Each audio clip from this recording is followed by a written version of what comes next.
shows are individually owned and opinions expressed may not reflect others.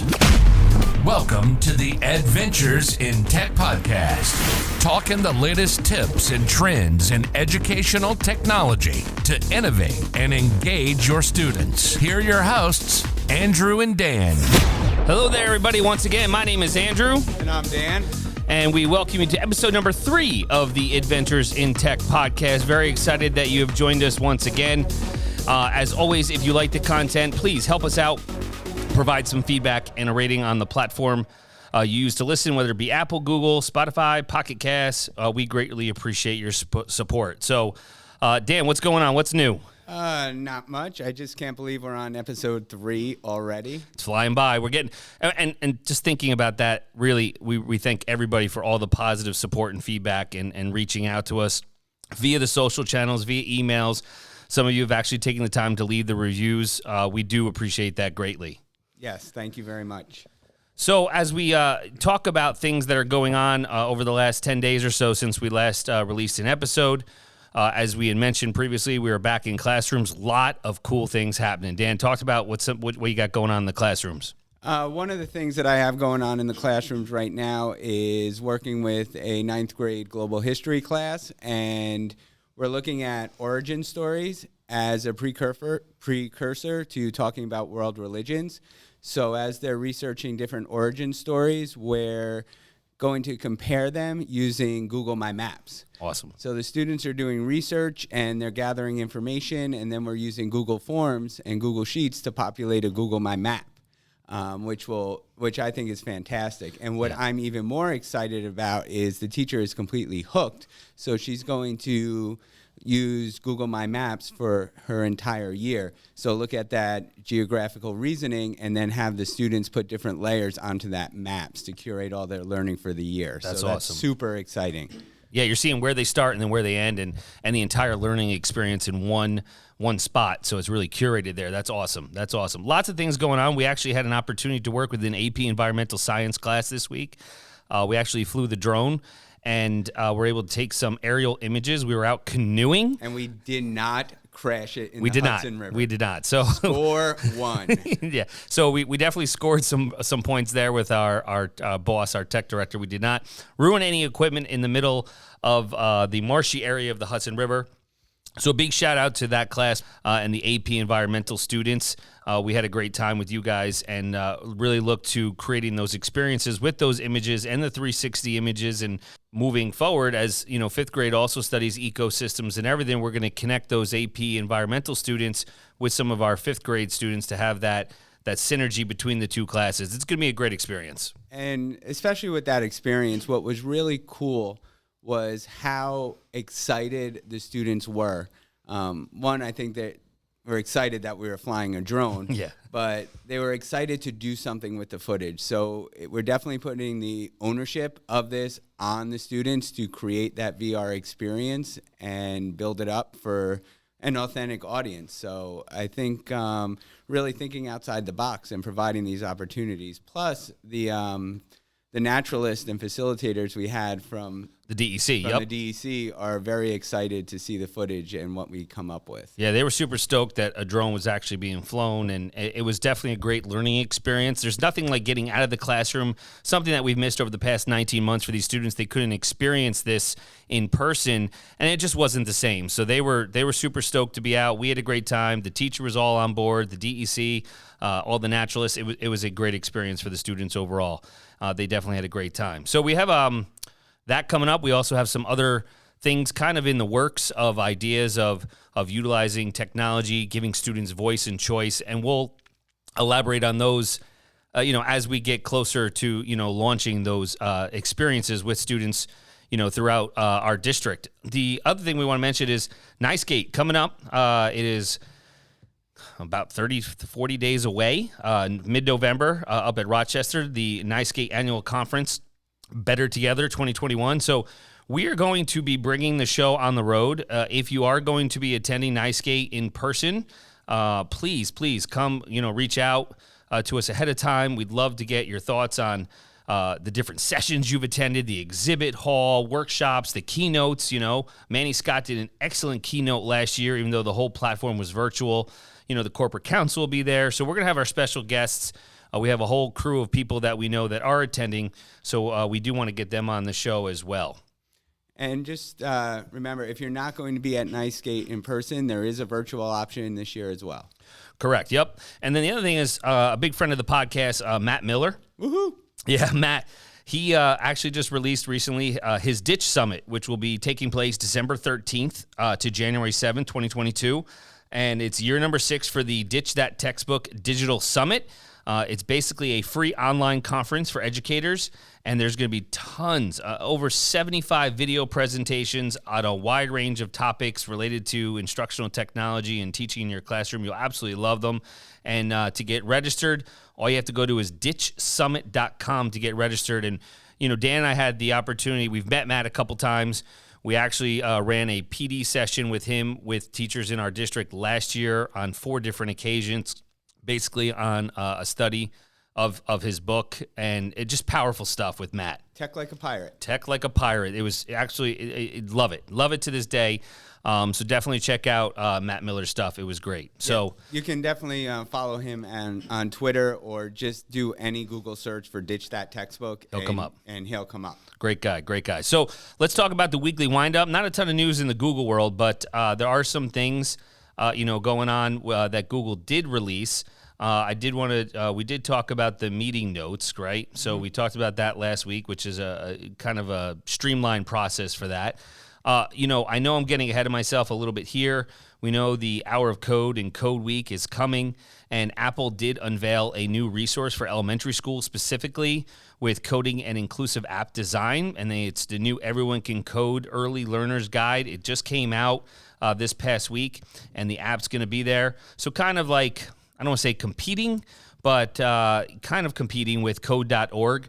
But they want to have Everyone Can Code Early Learners in this new activity guide. It's basically extending their coding curriculum resources all the way from our youngest learners in kindergarten all the way up to college. So definitely cool things coming out. We will, of course, link it to the show notes as always. But they have, commands, functions, loops, variables, all that stuff, just to get kids, involved and interested in that coding.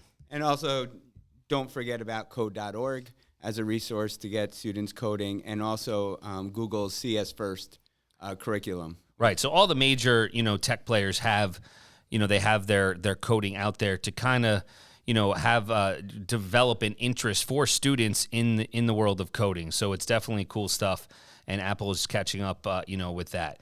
One thing that did come out that we didn't mention last week was the image watermarks in Google Docs.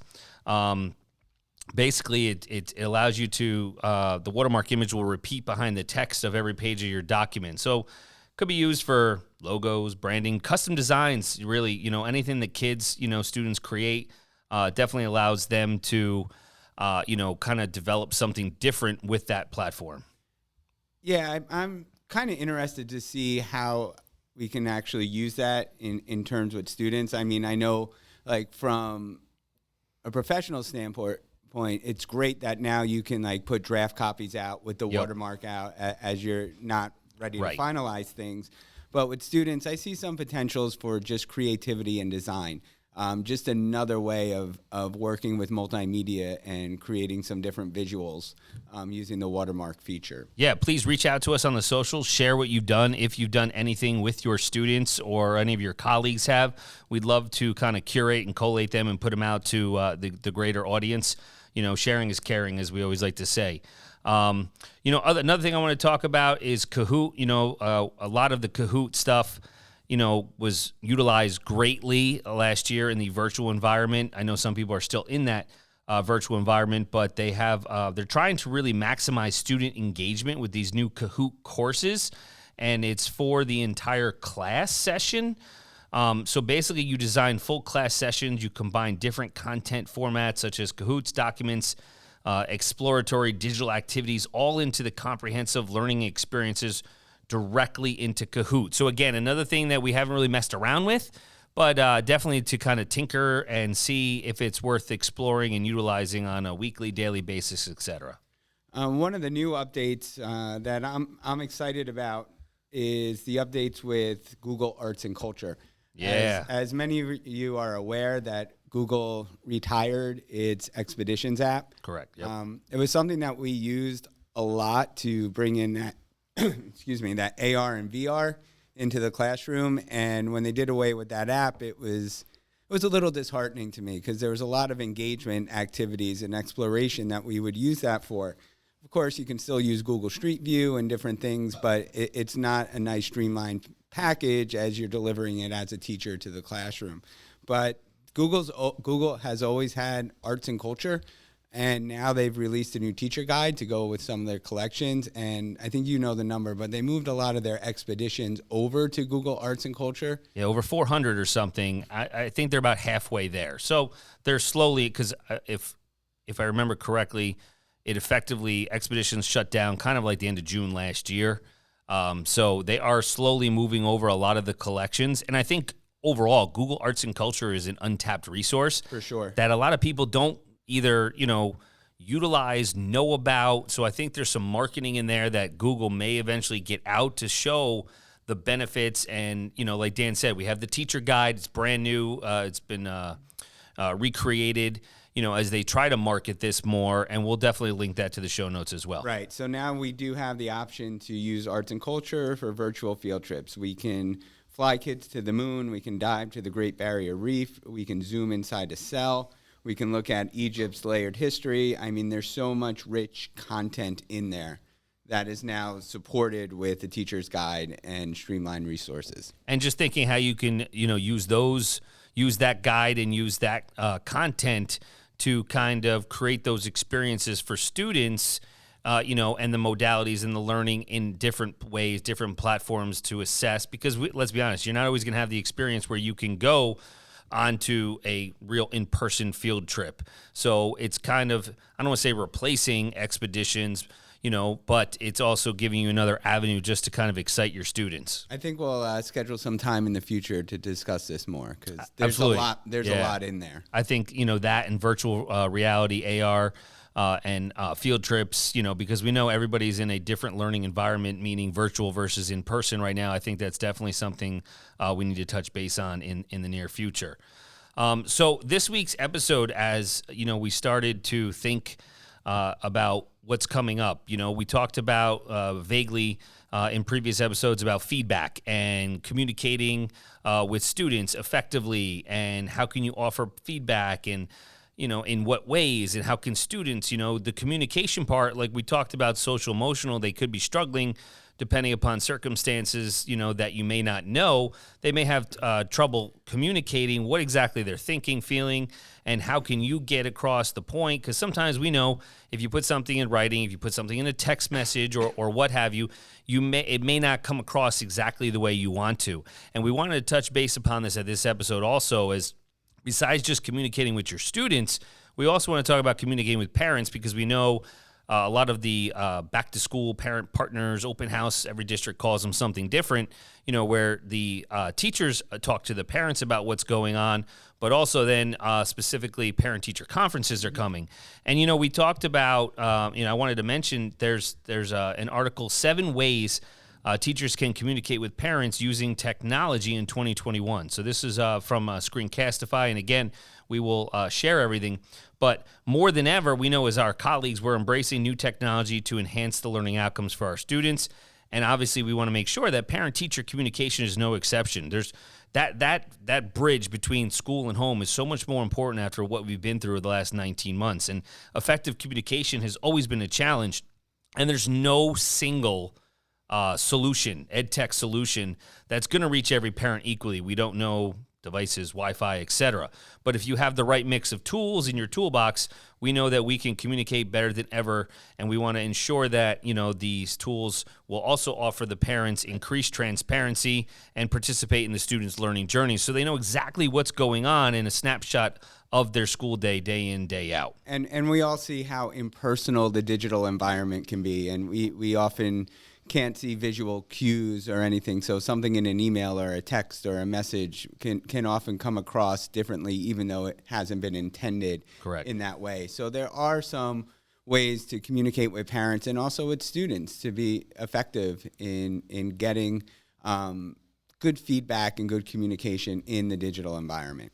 Yeah, so just a couple of these tips. They said obviously videos. We know we've been doing video conferencing, meeting face-to-face, parent-teacher conferences. A lot of times has been a challenge. Well, I think, the last 19 months has kind of revolutionized that. There's really no excuse that you can't connect with that parent to talk about that student's progress because of how far we've come with video conferencing. Because we know parents may not be able to get off work at that certain time, or maybe they have a younger child or an elderly family member to care for at home, and so that could be challenging. So we want to ensure that, that's one thing the technology has kind of forged out of the pandemic is it does allow you to constantly have communication with those parents and give them the opportunity to meet based on those schedules without having to, actually be there in person. So that's a huge benefit. The other thing is we talk about the technology allowing to share student progress with parents, whether we talked about Google Classroom, we're going to talk about feedback, but all of the learning management systems that districts are using, they have a ton of ways to analyze student progress reports, grading, completions, anything that can be visualized. Parents can access that. We want to make sure parents have the opportunity to participate in the learning environment. And a lot of that, again, will go directly through the LMS that your district is using. There was an interesting study, too, that came out of Columbia University that, the text messaging, it's our culture now, let's be honest. And text messaging is really shown to drive results, that there was a 12% increase in attendance and a 27% decrease in course failures when parents receive weekly texts about student progress. So, again, we always want to make sure everything's EdLaw 2D compliant, specifically in New York State, and COPA and FERPA and everything like that. When you're texting, if you're texting parents, they are above the age of 18, you shouldn't really have too many issues with that.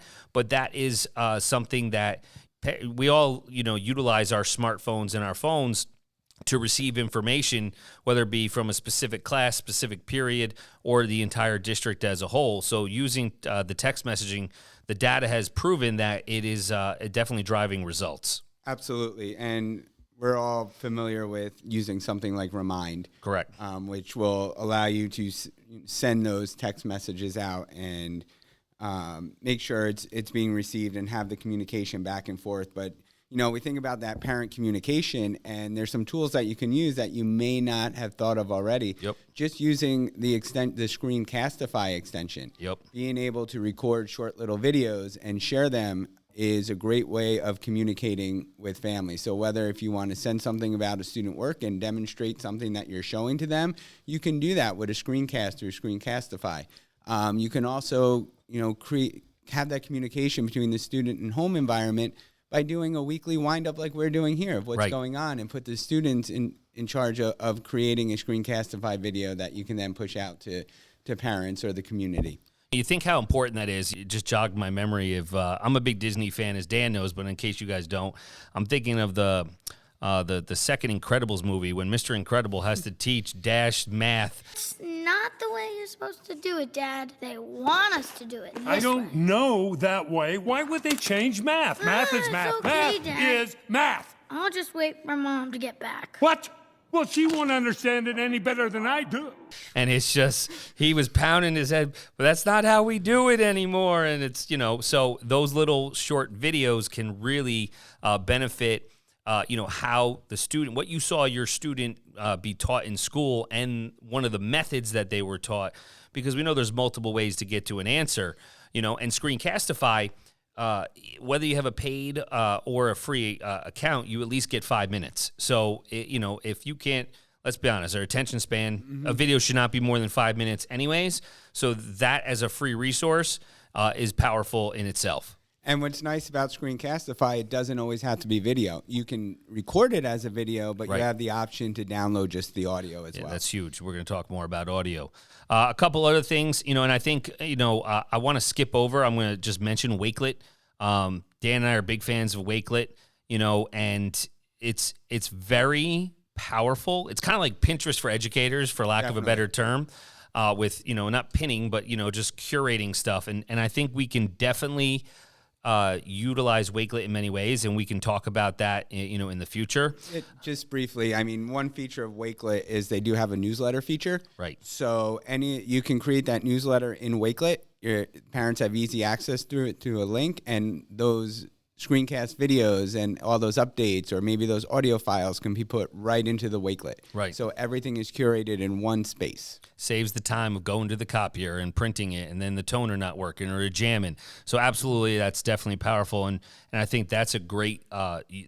I think Wakelet's an underused tool in ed tech for a lot of people. I think it's still just people don't know much about it because it really started gaining traction right before the pandemic hit. So it's very powerful. Something that we always look over, and this depends on whether you're a Google Workspace user or not. It can be turned on, turned off for your domain, but it's Google Voice. And there's just no substitute for phone calls. That maybe what you're trying to say cannot be expressed via a newsletter or via text message. And you may not want to provide an actual phone number to every family, but Google Voice allows you to attach a second number to your number so you can share that less direct number with families and parents. They can come to your primary cell phone. They can receive text messages. They get voicemails instead of just having to call a main office or anything like that. So Google Voice is something to check out if that's a platform that you're a big fan of and you want that the phone conversation, but not have to just wait till 8:30 the next morning or 2:15 in the afternoon. You can have that access after school if you want to continue to communicate with families. And what I'm a big fan of with Google Voice is just the voicemail. So it's huge, right? It's huge. Yeah, absolutely huge. A couple other things we had mentioned before. I'm not going to spend a lot of time on Google Classroom because we know that they have the progress reports, the weekly reports for parents and guardians, the guardian summaries they call them. So we had talked a lot about that. That'll help you facilitate those conferences if they know what's been turned in, what hasn't been turned in, so on and so forth. So they have all that information. We have a lot of districts that are big fans of Seesaw, which to me, it is a K-12 product, but it's more geared towards the littles. But they have photo albums. So if you need to share photos of, students working on stuff or what happened today in class, I think it is geared more towards elementary. And then we had talked about Screencastify. Another one that kind of gives you a free kind of design is, Canvas. Wait, hold on a second. Oh, sorry. Since we brought up Screencastify, and I don't want to forget it, Screencastify does have an app smash. Oh. It does have an app That's smash. right. So any of the videos that you create in Screencastify, you can push out directly to Remind or Wakelet. That's right. It's on the right side. You got to hit that triangle for more options. They don't show it to you right away. So that's important. That's right, Dan. Sorry for getting off track, but it just hit me right there. Squirrel. Smash, No, I'm just kidding. Smash, app smash. App smash, and that's it. So if you're not familiar with what an app smash is, it's when two of the apps go together, smash together, and really help the educator out as a benefit.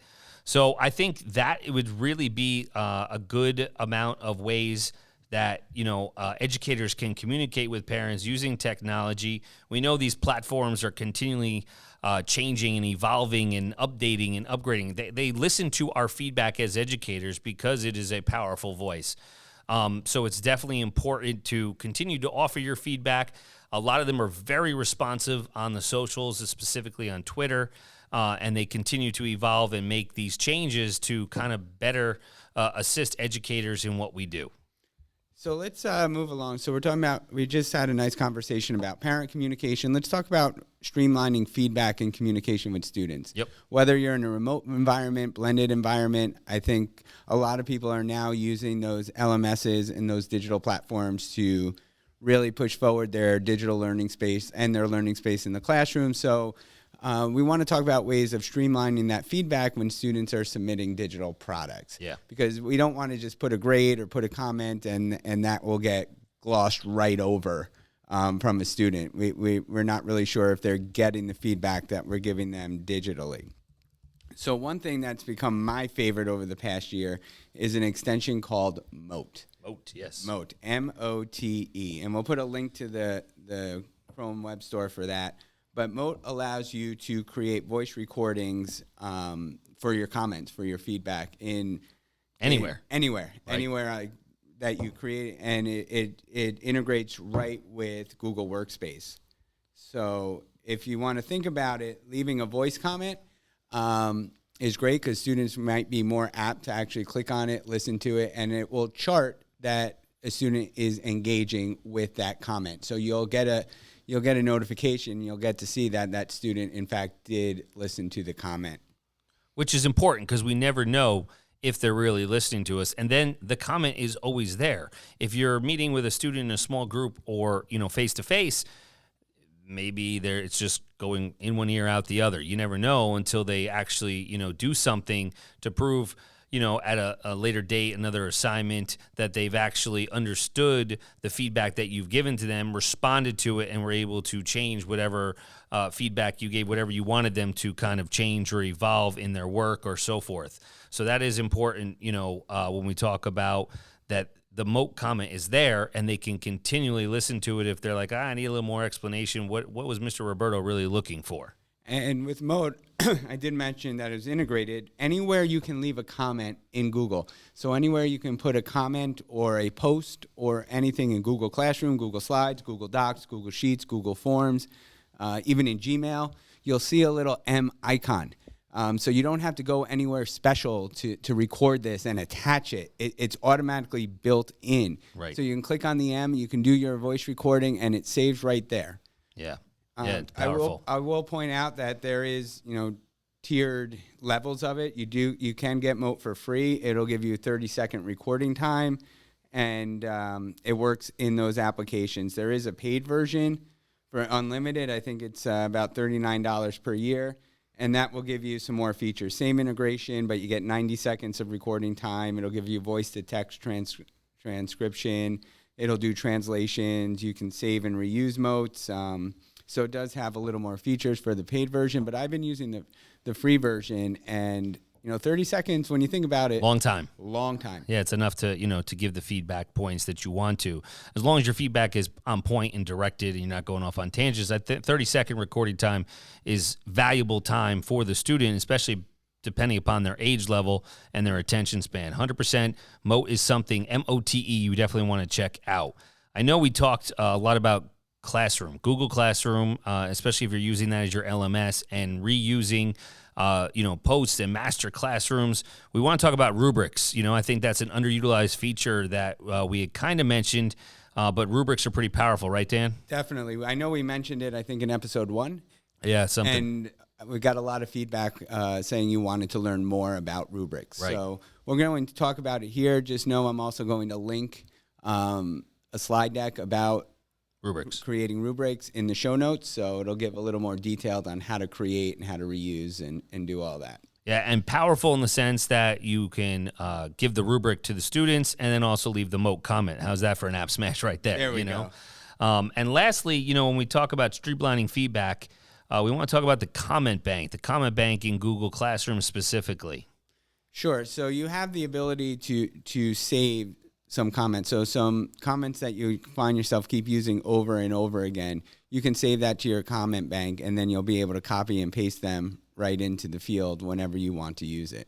Yeah, so again, streamlining the process for the student, streamlining the process for the educator, making things a lot easier to utilize as you are going through your grading and looking at student work.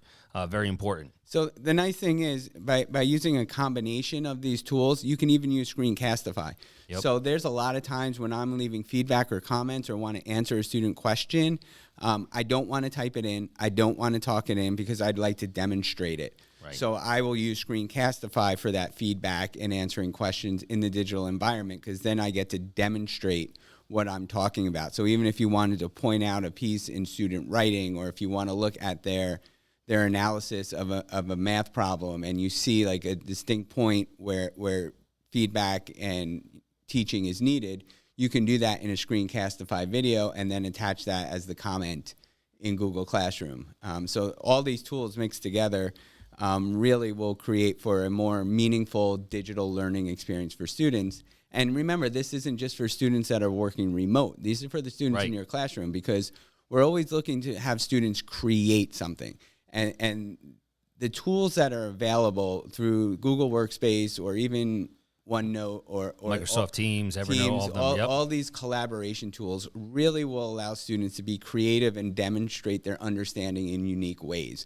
But we want to make sure that we are providing the appropriate scaffolds where they can be independent in their learning, but we can be that guide along the way. So by having streamlined feedback, we can get to the students' areas of concern quicker and more meaningful than having students submit something and then you're writing on it with a pen, or having a conference about. Conferences are great. I'm not saying you should be conferencing Absolutely. with your students, but It's not going to replace them. But having that streamlined feedback loop will give you more time to have small group instruction and streamlined conferences, because you're giving them feedback at the moment where they need it most in a way that's not overwhelming for the teacher. Right. And as we know, students, their differing learning abilities, grasping a concept or whatever the activity you're having them perform. There may be students who just need that small 30-second mote comment, or maybe they'll understand, something from the comment bank or a small screen Castify. When you're a small group, maybe they need a lot more reteaching, redirection, and that opportunity for them to get 5 minutes of your time in that conference versus the student who may only need those 30 seconds or a minute to get them back on task and get going on what you need them to do. And then combine that with the rubric feature. Yep. It just all makes sense. As we wrap up talking about effective feedback, I just wanted to mention, a quote I read from Plato talking about feedback and communicating effectively. Never discourage anyone who continually makes progress, no matter how slow. As you provide feedback, I think that quote kind of summarizes episode number 3 here. So we once again want to thank you guys for all your support, listening on all the platforms, leaving us a review. If you have any questions, comments, if you come to NYSCATE, please reach out to Dan and I. And we always say, tech hard, work smart, live an adventure. Find Andrew on all socials at A Nicola Tech and Dan at WCSD Tech DR.